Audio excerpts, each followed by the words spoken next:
एका वळी गावात एक गूढ दंतकथा होती. जुना वाडा, जिथं काळ थांबतो.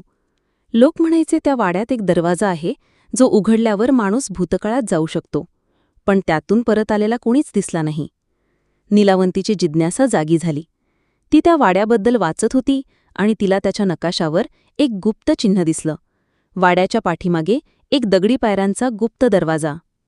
सकाळीच ती एकटीच निघाली. गावकऱ्यांनी तिला रोखण्याचा प्रयत्न केला, पण तिचं मन ठाम होतं. वाडा अतिशय जुना होता. तुटलेली खिडक्या, जाळ्या आणि भिंतींवर वाढलेली वेलींनी तो भीतीदायक बनवला होता. पाठीमागे गेल्यावर तिला तो दरवाजा सापडला, जड, लोखंडी आणि झाकलेला. पण नकाशात दाखवलेल्या बटणावर तिने बोट ठेवलं आणि दरवाजा घर्र आवाजात उघडला. आत अंधार होता, पण ती चालत गेली.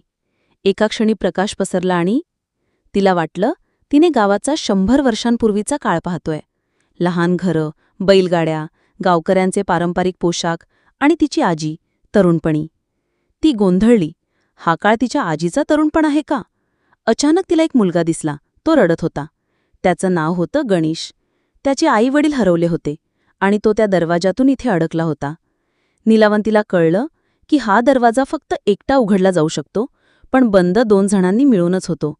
ती गणेशला घेऊन परत निघाली, पण मार्गात एका वेळे सम्राटाची एंट्री झाली. तो या काळाच्या नियंत्रणात होता.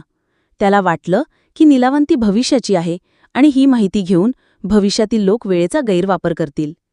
त्याने तिला अडवायचा प्रयत्न केला. एका लांबट दालनात नीलावंती आणि वेळेसम्राट यांच्यात एक विचारसरणीचं युद्ध झालं.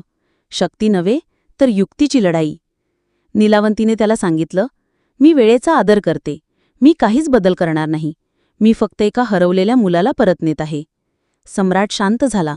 त्याने त्याच्या त्रिनेत्रासारख्या डोळ्यांनी नीलावंतीकडे पाहिलं आणि हसला. तू पास झालीस. त्याने दरवाजा पुन्हा उघडला. नीलावंती आणि गणेश परत आले. गावात आल्यावर सर्वजण आश्चर्यचकित झाले. गणेश हरवलेला मुलगा होता, ज्याचा उल्लेख जुन्या गावाच्या धूळखात्या कागदपत्रांमध्ये होता. आज त्याचा परत येण्यानं एक मोठं गूढ उकललं होतं.